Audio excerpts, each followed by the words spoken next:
अस्सलाम वालेकुम students, YouTube channel accounting with sir Umair के साथ मैं एक बार फिर हाजिर हूँ।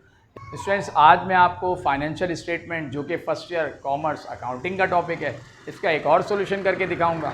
लेकिन वीडियो देखने से पहले अगर आपने मेरे यूट्यूब चैनल को सब्सक्राइब ना किया हो तो सब्सक्राइब कर लें, ताकि हर नई आने वाली वीडियो का आपको नोटिफिकेशन मिल सके। स्टूडेंट्स, ये क्वेश्चन 2012 प्राइवेट क्वेश्चन नंबर 8 है, जो मेरे लेफ्ट पर आपको नज़र आ रहा होगा।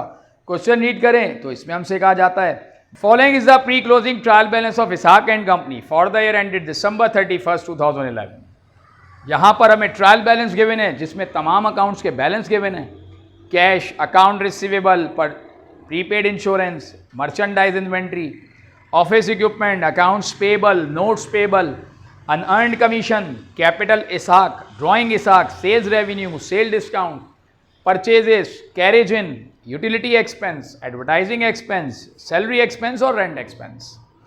Data for adjustment on December 31, merchandise inventory closing 60,000 है, बैड डेट्स 5% है नेट सेल्स का, insurance is prepaid up to extent of ₹1500, then unearned commission ₹1000, और लास्ट एडजस्टिंग में कहा जा रहा है goods costing 1000 were taken by mister Ishaq for private use were overlooked.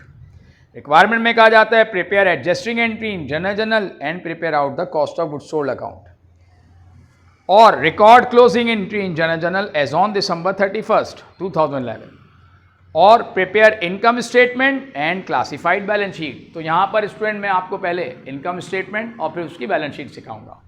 Adjusting entries चूँकि वो चॉइस पर है तो उसे हम लेफ्ट कर देते हैं, लेकिन मैं एडजस्टिंग एंट्रीज की आपको कॉन्सेप्ट क्लियर करता चलूँगा जब मैं इनकम स्टेटमेंट और बैलेंस शीट बनाऊँगा। तो यहाँ स्टूडेंट पहली अगर हम इनकम स्टेटमेंट अगर बनाते हैं तो इनकम स्टेटमेंट का प्रोफॉर्मा जो मेरे लेफ्ट पर आपको नज़र भी आ रहा होगा। इनकम स्टेटमेंट में स्टूडेंट्स मैं आपको याद दिलाता चलूँ कि हम इसमें रेवेन्यू और एक्सपेंसेस लेते हैं, और इनकम स्टेटमेंट बनाने का मकसद ये होता है कि बिजनेस पता लग सके कि प्रॉफिट में जा रहा है या लॉस में। अगर हमारे रेवेन्यूज़ ज़्यादा हुए तो फिर प्रॉफिट, और अगर एक्सपेंस ज़्यादा हुए रेवेन्यू से तो फिर लॉस।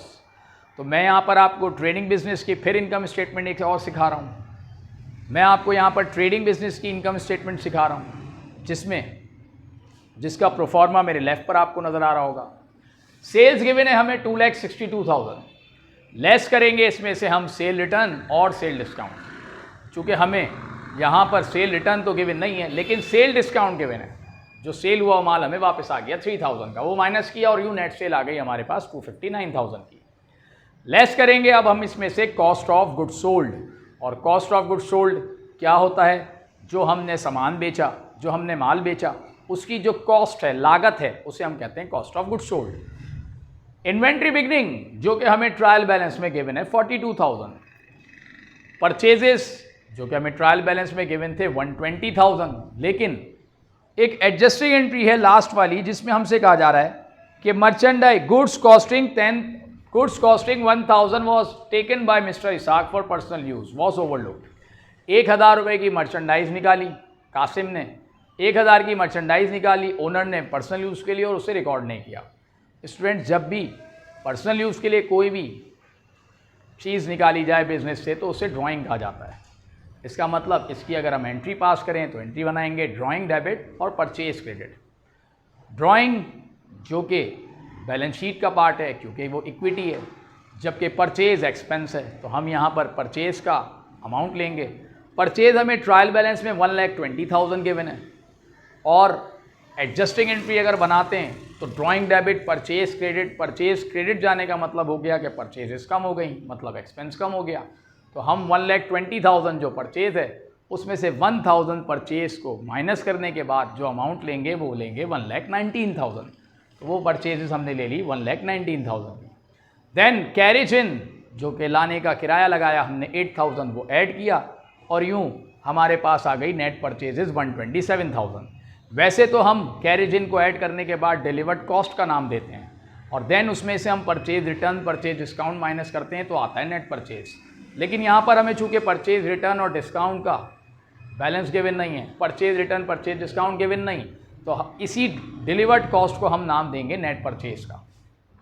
42,000 में हमने 127,000 नेट परचेज ऐड कर लिया, और यूँ मर्चेंडाइज अवेलेबल फॉर सेल आ गई हमारे पास 169,000 की, यानी टोटल 169,000 का इन्वेंट्री अवेलेबल है सेल करने के लिए।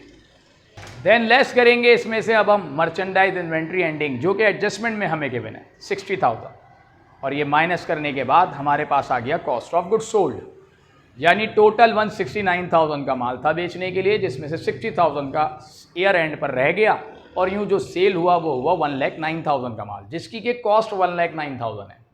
259,000 की जो सेल की उसकी कॉस्ट 1,09,000 थी, और यूँ ग्रॉस प्रॉफिट हो गया 1,50,000। मतलब जो हमने पूरे ईयर में सेल की उस पर जो प्रॉफिट हुआ हमें वो 1,50,000 का हुआ।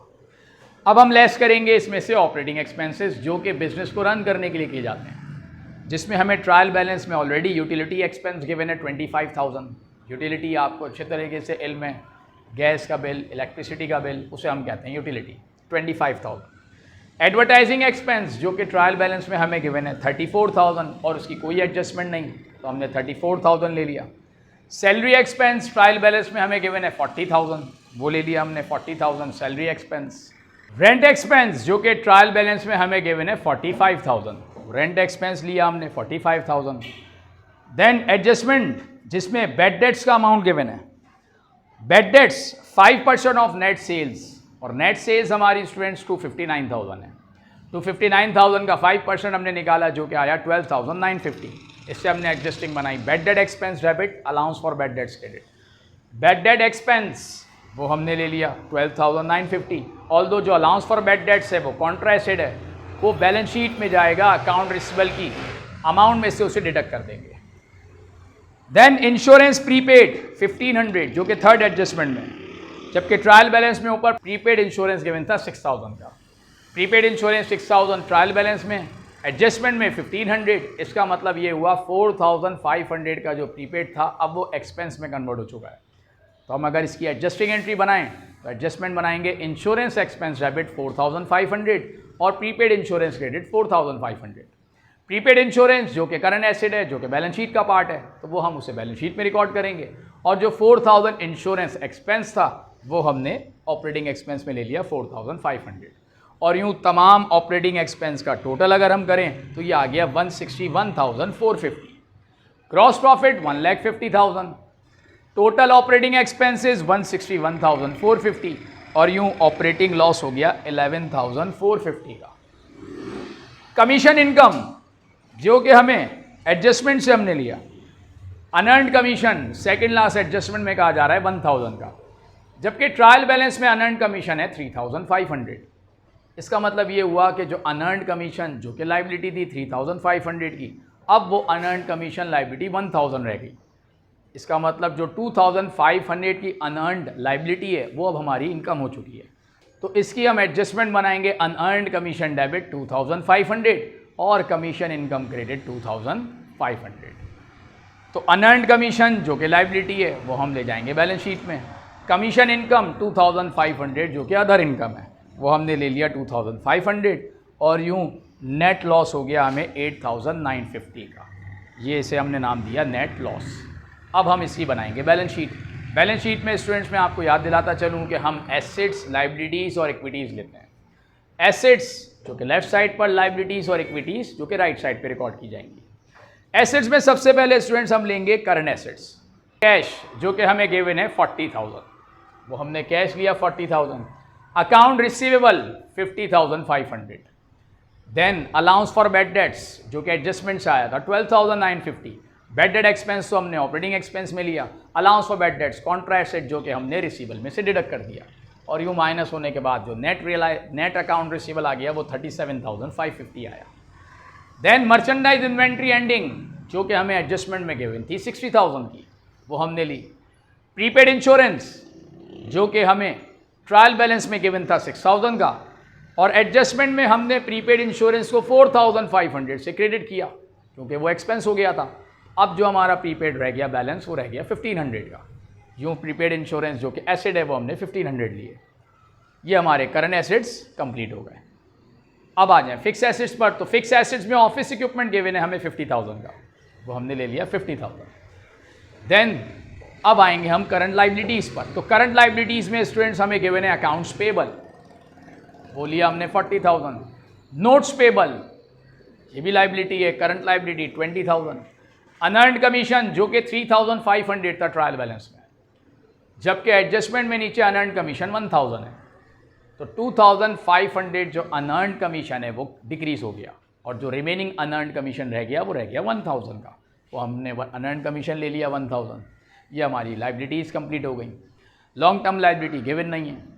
देन ओनर्स इक्विटी पर आ जाएं तो इसाक कैपिटल है 1,50,000 और लॉस हुआ था 8,950 का, वो हमने इसमें से डिडक्ट किया। ड्राइंग जो कि 12,000 है ट्रायल बैलेंस में, और एडजस्टमेंट में लास्ट एडजस्टमेंट में ड्राइंग इसाक ने की थी 1,000 की, जो कि ओवरलुक हो गई, तो उसकी adjustment drawing debit purchase credit बनी। ड्राइंग डेबिट हुआ, इसका मतलब ड्राइंग और इंक्रीज हो गया, और ड्राइंग का जो टोटल अमाउंट हो गया वो 13,000 हो गया। 12,000 ट्रायल बैलेंस में, 1,000 एडजस्टमेंट में, और यूँ टोटल ड्राइंग 13,000 हमने इसमें से डिडक्ट कर दी। 1,50,000 में से 8,950 और 13,000 ड्राइंग कीमत में माइनस किया अमाउंट, और टोटल इसका आ गया 128,050 दोनों डिडक्ट होने के बाद। इक्विटी आ गई 128,050, और ये 40,000, 20,000, 1,000, ये 61,000 हो गया। ये टोटल किया हमने तो ये आ गया 189,050 टोटल इक्विटीज़। एसेट्स भी हो गए 189,050, और यूँ टोटल इक्विटी हो गई 189,050। तो ये स्टूडेंट्स 2012 प्राइवेट का क्वेश्चन था जो मैंने आपको सॉल्व करके दिखाया। उम्मीद है आपको ये कॉन्सेप्ट क्लियर हुआ होगा। अगर आपको मेरी वीडियो पसंद आए तो मेरे चैनल को ज़रूर सब्सक्राइब करें, ताकि आने वाली नई वीडियोज़ का आपको नोटिफिकेशन मिल सके। नेक्स्ट वीडियो तक के लिए स्टूडेंट्स अब मैं आपसे इजाज़त चाहता हूँ। अल्लाह हाफ़िज़।